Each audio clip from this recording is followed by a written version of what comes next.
오늘 말씀의 제목입니다. 우리 노란색 글씨 함께 읽고 말씀 나누겠습니다. 시작. 무한대의 용서를 흘려 보냅시다 라는 제목으로 함께 말씀 나누겠습니다. 우리 말씀 나누기 전에 세 분 이상 인사하겠습니다. 당신은 하나님의 기쁨입니다 라고 인사합니다. 당신은 하나님의 기쁨입니다. 당신은 하나님의 기쁨입니다. 당신은 하나님의 기쁨입니다. 네. 하나님께서 우리를 기뻐하십니다. 그래서 오늘 또 불러주셨고요. 하나님과 우리와 얼굴과 얼굴을 마주하는 예배 자리로 불러주셨습니다. 말씀 듣는 가운데 나를 기뻐하시는 그 하나님의 음성이 들려지는 복된 시간 되기를 주님의 이름으로 축복합니다. 우리 지난주 본문에서 교회 내에 징계 문제에 대해서 함께 말씀을 나누었습니다. 그래서 교회론과 함께 말씀을 나눴었는데요.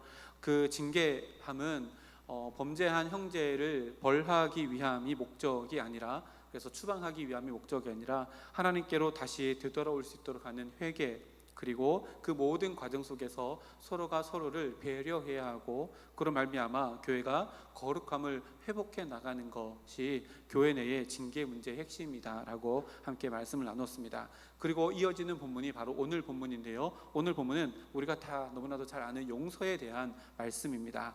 이것도 18장의 큰 흐름이었던 교회론의 입장에서 함께 살펴보면 조금 다른 의미로 우리에게 다가올 수 있을 것 같습니다.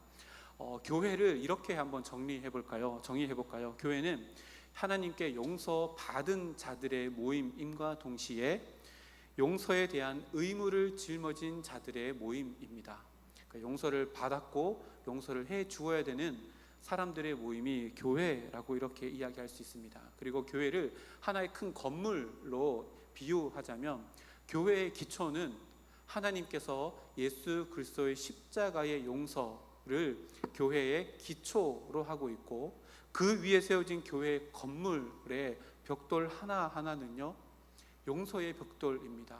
내가 받은 용서를 함께 나누어서 나도 용서하는 자로 살아갈 때에 그 벽돌 하나하나가 쌓여져 나가서 용서를 기초로 하고 용서로 쌓여져 올라가는 것이 교회라고 비유할 수 있을 만큼, 용서라고 하는 개념은요 교회 안에서 뺄래야 뺄 수 없는 아주 중요한 기독교 가치 중에 하나입니다. 그래서 오늘 그 용서의 이야기를 함께 나누며 예수님께서 용서에 대해서 무엇이라 말씀하시는가를 함께 살펴보려고 하는데요, 오늘 그 시작이 21절 말씀입니다. 앞에 죄를 범한 형제를 어떻게 징계하는가에 대해서 얘기가 쭉 나오다가 그때에 라고 시작하며 베드로가 나서서 무엇인가를 이야기합니다. 근데 예수님께 던지는 질문인데요, 단순한 질문이 아니라 베드로의 숨겨진 또 다른 의미가 보여지는 질문입니다. 21절 말씀 보니까 그때에 베드로가 나와 이르되 주여 형제가 내게 죄를 범하면 몇 번이나 용서하여 주리이까? 7번까지 하오리이까? 그 앞에 교회 안에서 범죄한 형제의 징계에 대해서 말을 하고, 그때에 베드로가 일어나서 용서에 대해서 몇 번 용서해 주면 좋겠습니까? 라고 해서 용서의 횟수에 대해서 질문을 던집니다. 주님 몇 번이나 용서할까요? 라고 하면서 여기까지만 하면 단순히 질문처럼 느껴지지만 그 뒤에 7번까지 할까요? 라고 이렇게 덧붙였다는 것은 뭔가 조금 베드로의 다른 의도가 느껴집니다. 7이라고 하는 숫자는요 유대인에게 하나님께서 천지를 창조하실 때 완전하게 창조하신 날이 7이라서 7이라고 하는 의미는 완전하다, 완결되었다라고 하는 의미를 가지고 있습니다. 그래서 베드로가 이것을 완전한 것을 상징하는 7이라고 하는 단어를 집어넣어서 7번까지 하리까 라고 이렇게 이야기하는데요, 요거를 조금 더 깊이 있게 7이라는 숫자를 들여다보면 레위기 16장에 보면요 7이라고 하는 상징적인 의미의 숫자가 사용된 흔적들이 나오는데요, 레위기 16장은 대속죄일에 대한 율법이 기록되어져 있습니다. 대속죄일 다 아시죠? 1년에 딱 한 번 하는 대속죄일 날 그 과정, 의식하는 과정 속에서 이런 것이 있는데요, 레위기 16장 14절 15절 말씀입니다. 그는 또 숫송아지의 피를 가져다가 손가락으로 속죄소 동쪽에 뿌리고 또 손가락으로 그 피를 속죄소 앞에 7번 뿌릴 것이며, 또 백성을 위한 속죄제 염소를 잡아 그 피를 가지고 휘장 안에 들어가서 그 숫송아지 피로 행함 같이 그 피로 행하여 속죄소 위와 속죄소 앞에 뿌릴지니. 이게 무슨 의미냐면요, 대속죄일 날에 하나의 의식이 있었는데요, 아사셀 염소를 갖고 와가지고 죽여가지고 그것을 하나님께 드리고 또 광야로 보내고 이런 것들인데, 그 과정 속에서 잡은 숫송아지의 피를 속죄소에 7번 뿌리게 되어지는데, 요거는 아론 자기 자신을 위해서 숫송아지를 잡아서 피를 7번 뿌리고, 15절 말씀에 백성을 위해서도 염소를 잡아가지고 동일한 횟수 7번을 속죄소 앞에 뿌려라 라고 이렇게 기록되고 있습니다. 그러면 이 구약의 배경을 알고 있었던 베드로 입장에서는요, 이 7이라고 하는 숫자가 구약 성경에 대속죄일날 행해졌던 7번, 그래서 이스라엘 백성들의 죄가 온전히 다 사하여지는 의미를 담고 있는 7이라고 하는 숫자를 베드로가 사용해서 예수님께 질문을 한 겁니다. 그래서 이렇게 바꿔볼 수 있는데요, 예수님, 형제가 죄를 범하면 몇 번이나 용서해 주어야 합니까? 유대인의 랍비는 3번이면 충분하다고 하는데, 구약의 대속죄일에 7번 피를 뿌린 것처럼 7번은 해야 되지 않을까요? 라고 하는 질문으로 조금 풀어서 어역할 수 있습니다. 그러면 여기에 뭐가 들어가 있어요? 베드로의 잘난 척이 몇 프로 이렇게 들어가 있는 질문이 바로 이 질문입니다. 예수님께서 교회 안에, 공동체 안에서 범죄한 형제의 그거를 되돌리기 위해서 어떤 방법을 취해야 되는지에 대해서 쭉 말씀했는데, 베드로가 자기 잘난 척 하려고 예수님 7번까지 해줘야 되죠? 라고 하는 그런 이야기입니다. 실제로 당시 랍비들은요, 3번의 용서면 충분하고 4번의 국률은 필요 없다라고 가르쳤다고 합니다. 그러니까요, 이 3번의 갑절이 넘는 7번이라고 하는 것은요, 베드로가 이야기하는 것은 굉장히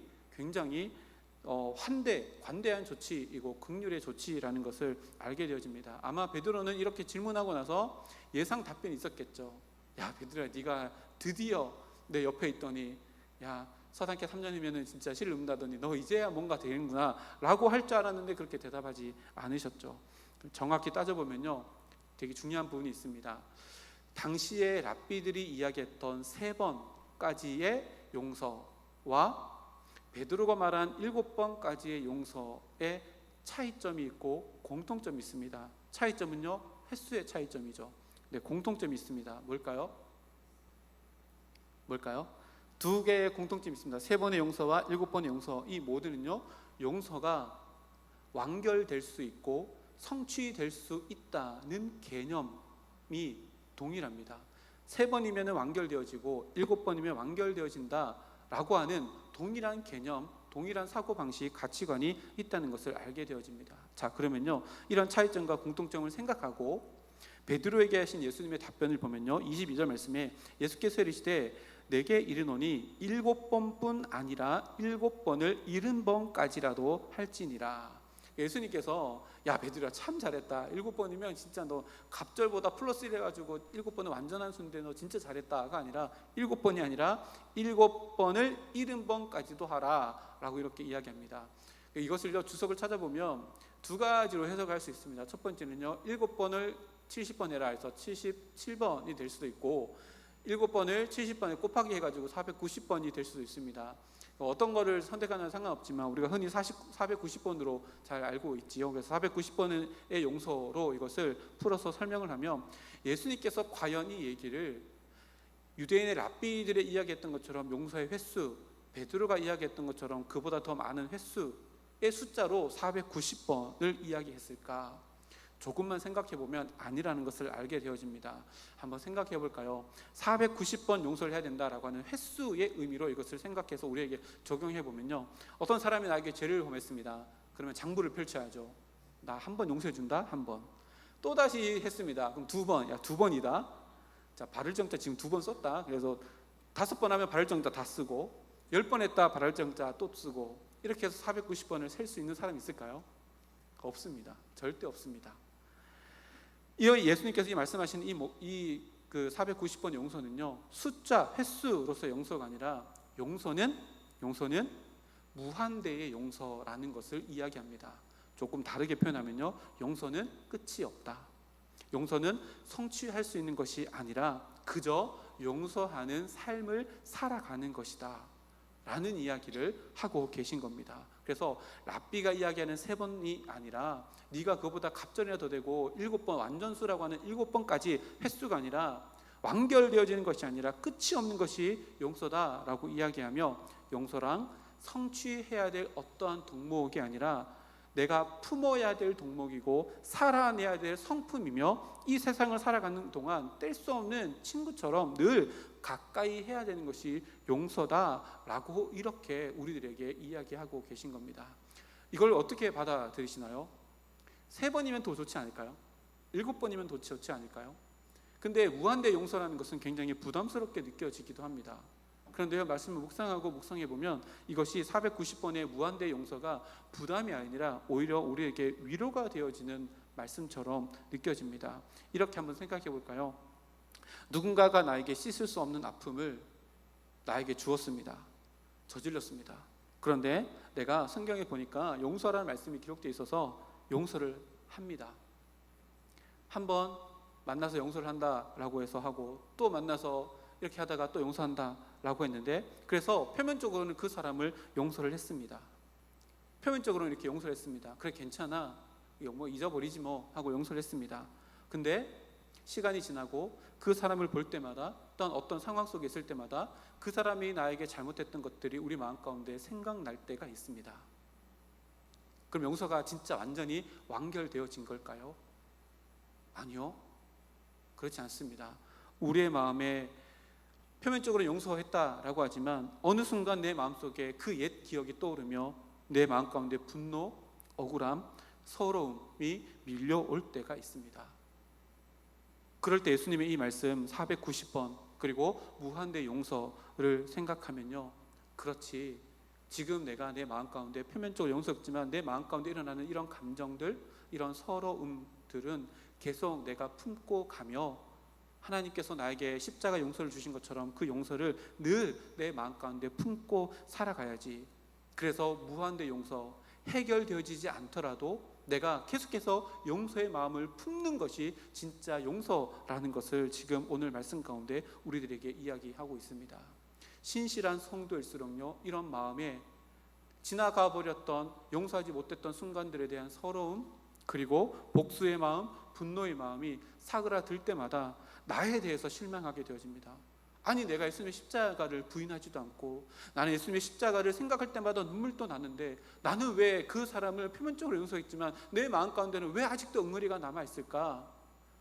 내가 믿고 있는 예수님의 십자가의 믿음이 뭔가 문제가 있는 것인가? 잘못되어 있는 것인가? 내가 받은 십자가 용서가 무엇인가 흠이 있는 것인가? 라고 생각되어질 때 예수님의 이 무한대 용서를 생각하면요, 위로를 얻을 수 있습니다. 용서는요, 성취되지 않을 수 있습니다.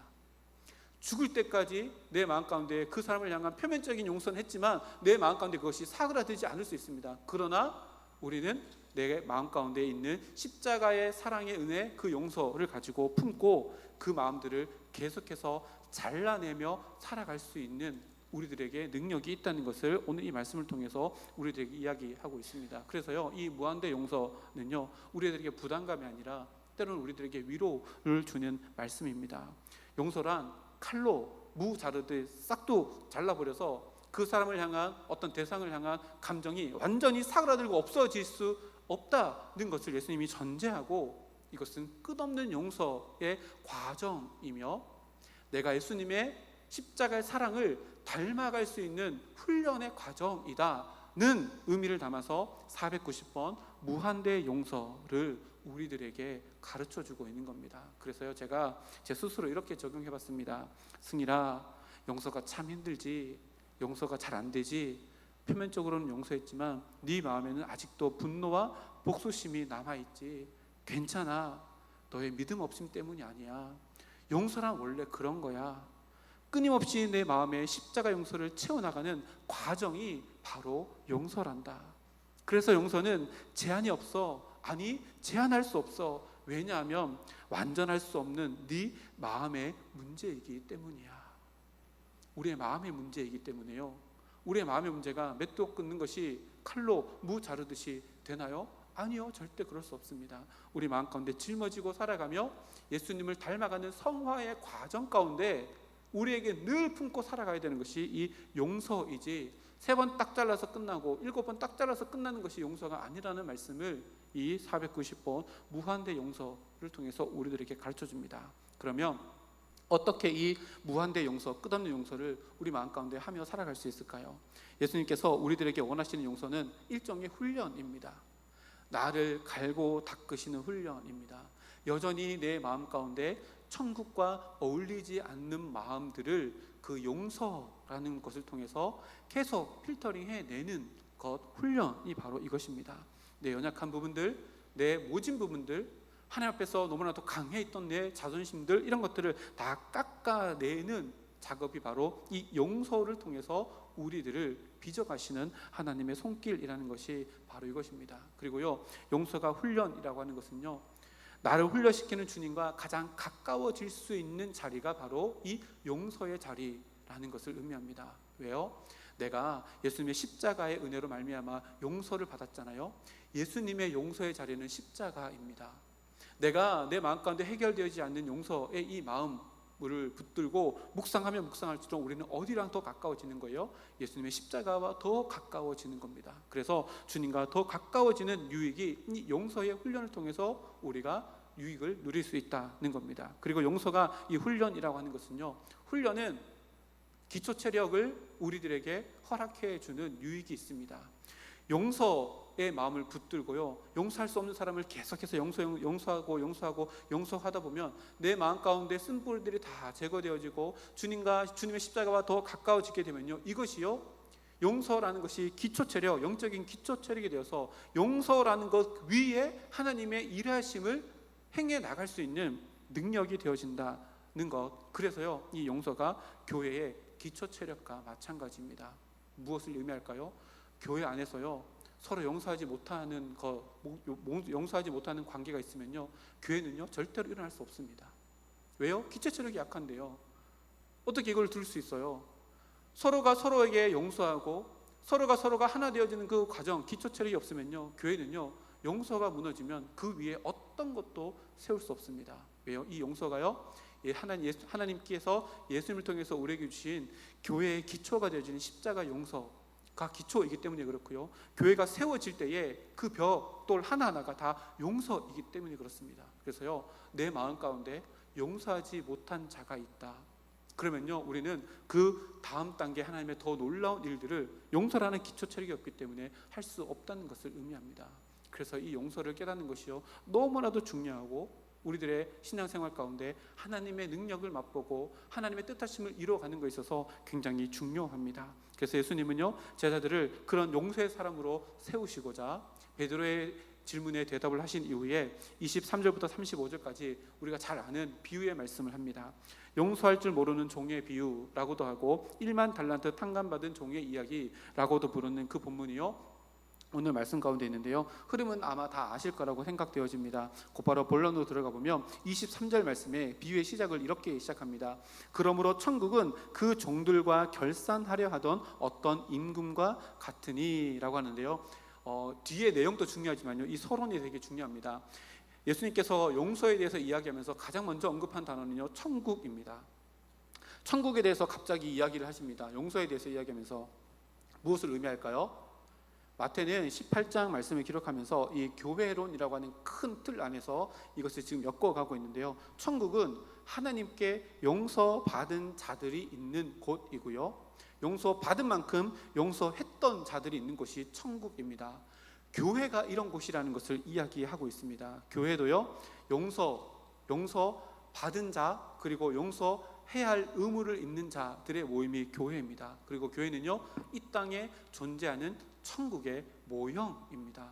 그런 의미에서 천국은 그 종들과 결산하려던 임금과 같으니라고 하는 이 비유의 서론 부분이요, 굉장히 중요합니다. 그래서 교회 역시도 천국과 마찬가지로 무한한 용서가 있는 곳이어야 하고, 그 용서를 받은 자로서 무한한 용서의 실천자가 가득 차 있는 곳이 천국, 곧 교회여야 한다는 큰 그림 안에서 이 비유의 말씀을 이해합니다. 그리고 이 큰 그 그림을 머리에 놓고 예수님께서 하시는 이 이야기, 무엇을 말하고자 하시는가를 한번 살펴보면요, 조금 다른 의미를 우리가 경험하게 되어집니다.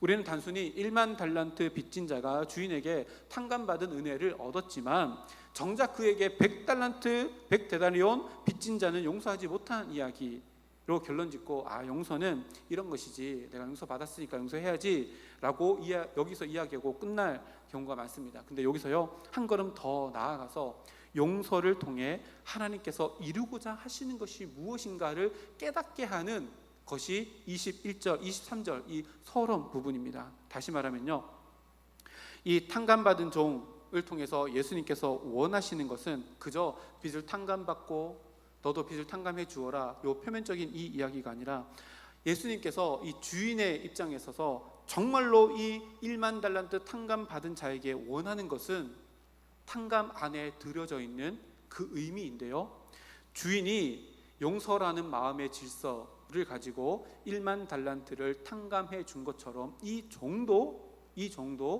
주인의 질서에 맞게 자기의 삶을 살아가며 주인의 질서가 자기의 삶 가운데서 채워져 나가는 주인의 큰 그림의 청사진의 일부가 되어지는 삶을 살아가기를 원하시는 모습이 바로 이 모습입니다. 그래서요, 주인은 이미 천국 안에 천국의 질서를 가지고 1만 달란트를 탕감해 주었고 그 질서대로 너도 그렇게 살기를 원했는데 이 종은 그 질서대로 살지 않고 그 질서는 완전히 잊어버리고 탕감받은 것에 대한 자유만 누리며 살아갔던 이 종의 모습을 보게 되어집니다.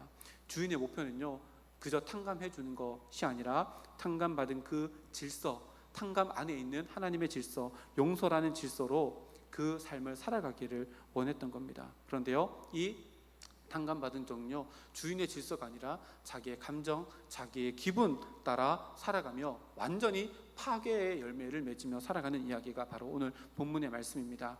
우리도 십자가의 은혜를 주님으로부터 받았습니다.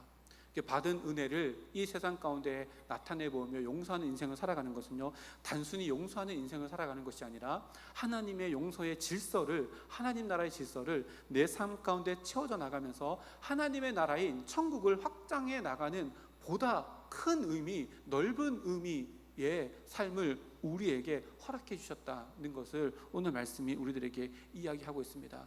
그래서요, 우리가 늘 이야기하잖아요, 당신의 인생은 당신이 생각한 것보다 더 위대합니다. 왜요? 하나님이 우리의 삶을 통해서요, 그저 내가 원하는 인생, 아름다운 인생, 잘 먹고 잘 사는 인생, 그저 하나님 믿고 복받은 인생, 거기에 머무르는 것이 아니라요, 내 삶의 영역 가운데 내 영향력이 미쳐나가는 그것까지 하나님의 나라가 세워져 나가는 우리가 생각한 것보다 더 위대한 영적인 비밀이 우리의 삶 가운데 담겨져 있다는 것을 오늘 말씀을 통해서 우리들에게 또다시 이야기합니다. 그럼 비유 안으로 좀 더 상세히 들어가 보면요, 1만 달란트라고 하는 금액, 제가 몇 번이나 설명드린 것 같은데 하루 품삯은 한 데나리온입니다.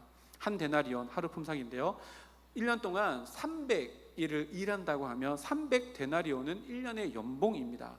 그렇죠? 근데 이 1년의 연봉을 20년 모으면 1달란트입니다.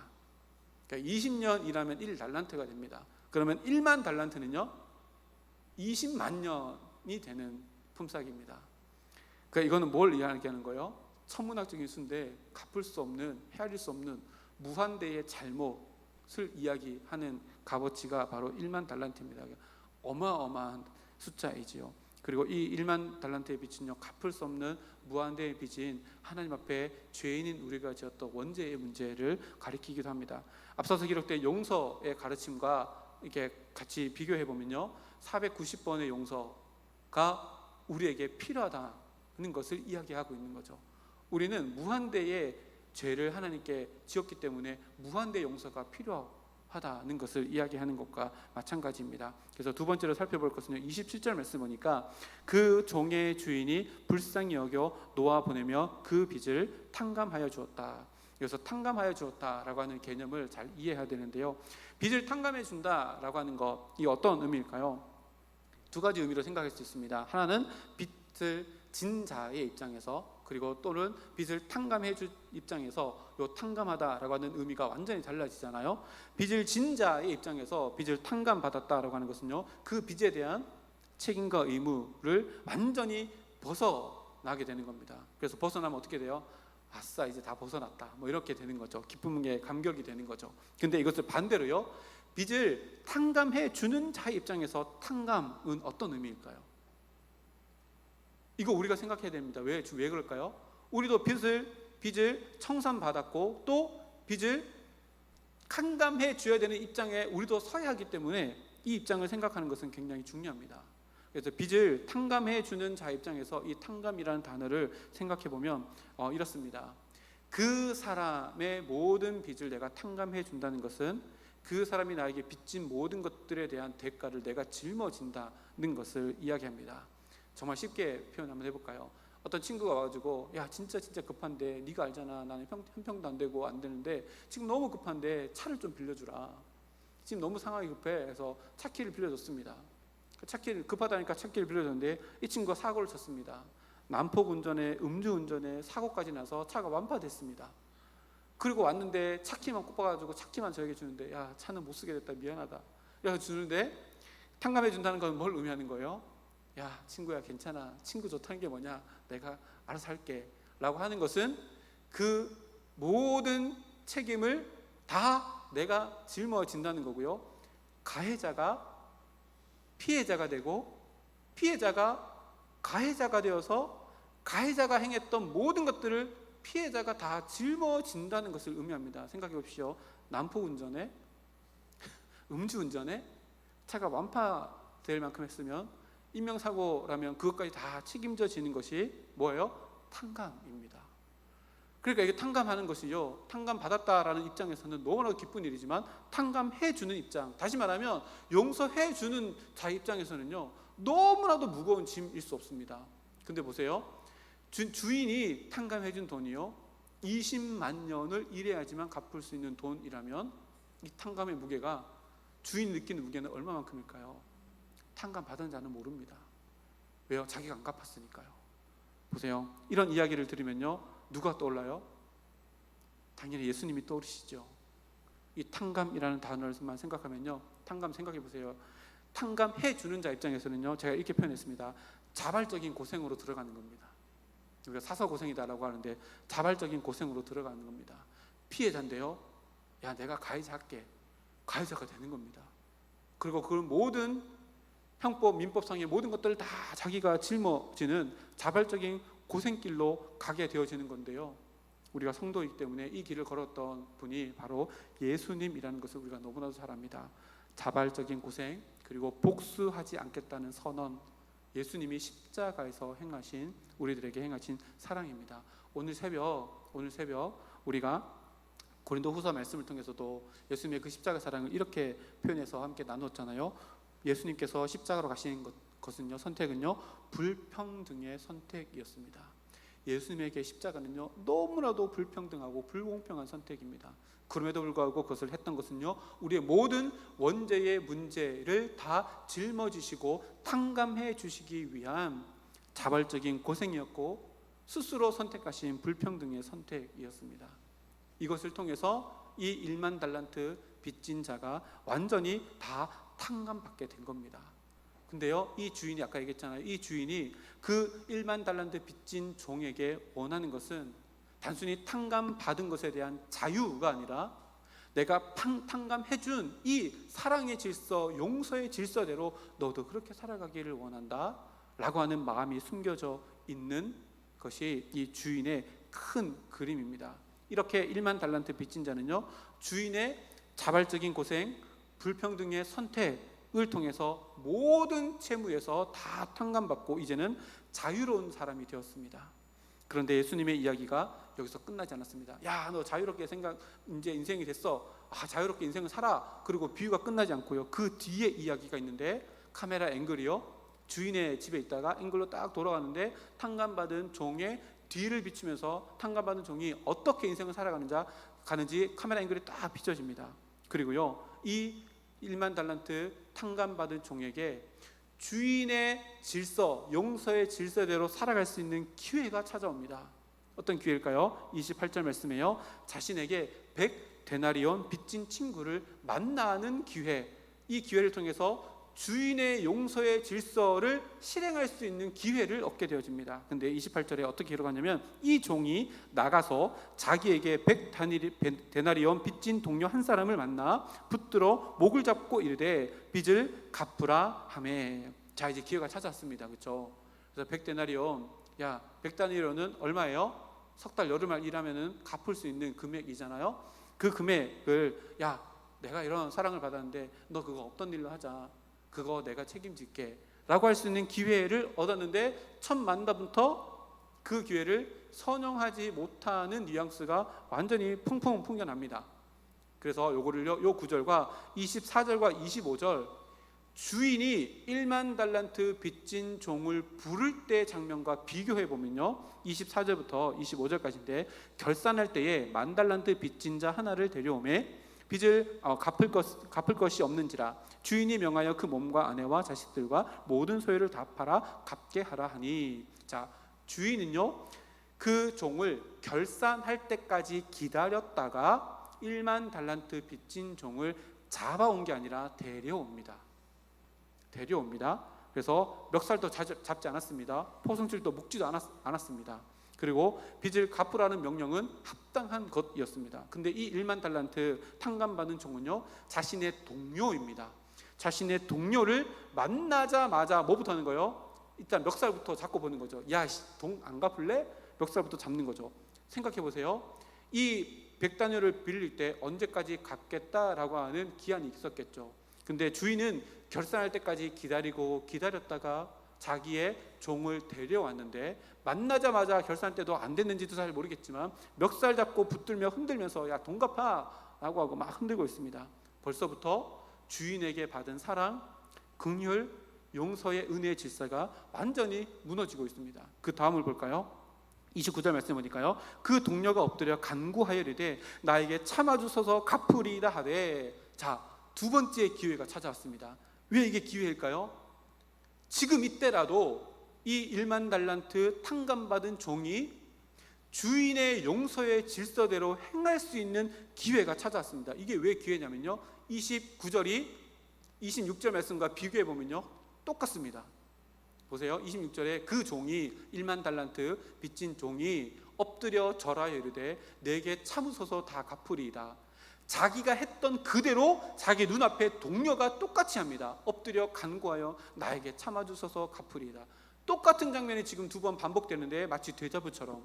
그러면 이 1만 달란트 탕감받은 종은 그 자리에서 좀 전에 있었던 자기의 일기 딱 데자부처럼 오버랩돼서 보여지게 될 게 분명합니다. 그러면 마치 나도 이렇게 탕감받았는데, 야, 나는 20만 년 일해도 갚지 못하는 돈을 탕감받았는데, 야, 석 달 열을 내가 이거 해줘야지 라고 하고, 기회였지만 어떻게 할까요? 그렇게 안 하지요. 근데 이 말씀에도 보면요, 다시 한번 띄워주시겠어요? 1만 달란트 빚진 자가 주인에게 말한 것은요, 거짓말입니다. 그렇죠? 참으소서 다 갚으리이다. 갚을 수 있어 없어요? 없어요. 거짓말이에요. 근데 동료가 이 탕감 받은 종에게 한 이야기는 거짓말일까요? 아니요. 시간이 걸리더라도 할 수 있는 일입니다.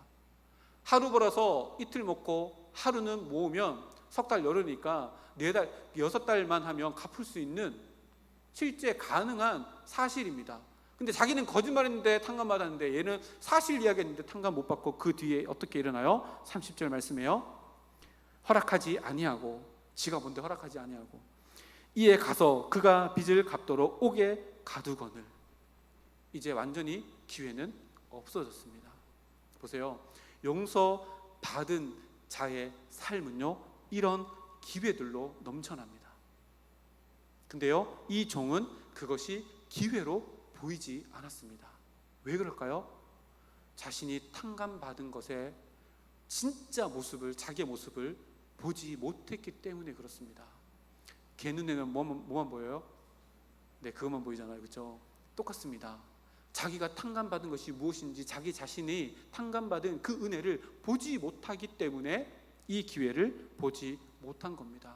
우리들의 삶 가운데도요, 이런 기회의 용서가 계속되어집니다. 그래서 이 기회를 선용해야 하려면요, 이 1만 달란트 탕감받은 종처럼 살아서는 안 됩니다. 늘 무엇을 곱씹어야 돼요? 내가 받은 용서가 얼마나 큰지를 날마다 곱씹고 곱씹는 자에게는 용서의 기회가 보여지고, 내가 하나님께로부터 받은 천국의 질서인 용서의 질서가 나를 통해서 내 삶의 일상 가운데 세워져 나가고 만들어 나가고 내 삶에서 하나님의 나라가 점점 커가게 되어지는 놀라운 하나님의 동력자로 세워질 수 있다는 것을 오늘 말씀을 통해서 1만 달란트 탕감받았지만 그렇게 살지 못하는 이 종의 모습을 통해서 반면교사로 우리들에게 보여주십니다. 그 이 뒤에 이야기는 다 아실 거라고 생각되고요. 예수님은요, 이 비유의 결론을요 어떻게 맺으시냐면 35절 말씀에 우리 다 같이 한번 읽어보겠습니다. 시작.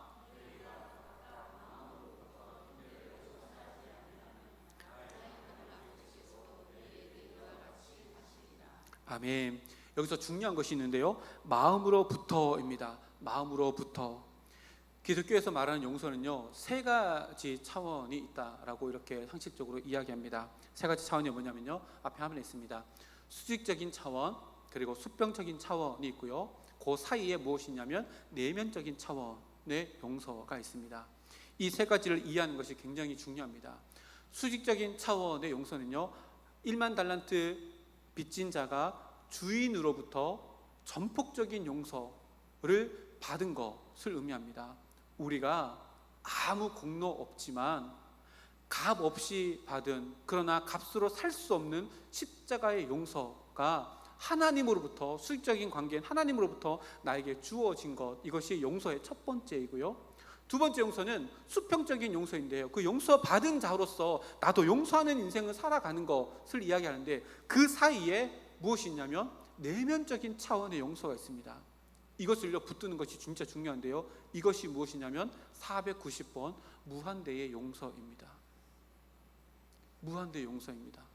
내 마음 가운데 인생을 살아가면서 정말 용서할 수 없는, 이렇게 표현할게요, 그 인간을 내 마음 가운데 품고 용서해 나가는 그 모든 과정을 곱씹고 말미암아 내 마음이 훈련되어져서 십자가와 더 가까워지며, 십자가와 더 가까워질수록 내 마음 가운데 천국과 어울리지 않는 약한 것, 모진 것, 하나님 앞에서 겸손해야지만 강한 것들이 다 제거하며 나아가는 내면의 차원에서의 이 용서가 내 마음 가운데 계속해서 작동하지 아니하면요, 수평적인 용서, 수직적인 용서, 그리고 수평적인 용서가 우리의 삶 가운데 원만하게 이루어지지 않는다는 것을 예수님께서 마지막에 너희가 각각 마음으로부터 형제를 용서하지 아니하면 나의 하늘 아버지께서도 너희에게 이와 같이 하시리라 라고 분명히 이야기합니다. 그래서 중요한 것은요, 내 마음에 용서할 수 없는 그 사람의 잘못이 표면적으로는 다 용서했지만 불의들 일어날 때마다 그 마음을 품고 어디로 가는 거예요? 감정으로 가는 게 아니라 십자가 앞으로 계속해서 나아가면서 예수님의 십자가 사랑이 얼마나 큰지를 계속해서 경험함으로 말미암아 내면의 차원에서 용서를 더 깊이 있게 묵상하면 수직적인 용서도 더 굳건해질 뿐만 아니라 수평적인 용서 속에서도 담대함으로 더 넓고 깊은 마음으로 모든 사람들을 품어낼 수 있어서 내 내면에 솟아나는 하나님으로부터 흘러내려온 그 용서를 기꺼이 흘려보낼 수 있는 우리들의 삶이 될 거라 믿어 의심치 않습니다. 오늘 35절 말씀 보면요, 또 우리가 이 땅에서 하는 용서가 직접적으로 나의 하늘 아버지께서도 너희에게 이와 같이 하시니라, 하늘과 연결되어진다라고도 이야기합니다. 그래서요, 우리가 이 땅에 사는 모든 것들은요, 이 땅에서 끝나는 것이 아니라 하늘과 연결되어져 있다는 것을 늘 기억하며 내 마음에 일어나는 그 용서의 질서를 더 깊이 있게 묵상하고 붙들므로 말미암아 용서의 삶을 살아가는 우리 모두가 되기를 주님의 이름으로 축복합니다. 오늘 말씀이 조금 길었는데 한마디로 설명하면 이렇습니다. 앞에 화면에 있습니다. 용서 받은 자로 용서하는 삶을 살아갑시다. 무한대의 용서를 흘려보냅시다 라고 정리할 수 있습니다. 우리 두 줄을 힘차게 읽고 말씀 마치겠습니다. 시작. 용서 받은 자로 용서하는 삶을 살아갑시다. 무한대의 용서를 흘려보냅시다. 이런 삶을 살아가는 우리 모두가 되어 우리 삶 가운데 하나님의 나라, 용서의 질서가 세워져 나가는 우리들 삶이 되기를 주님의 이름으로 축복합니다. 함께 기도하겠습니다.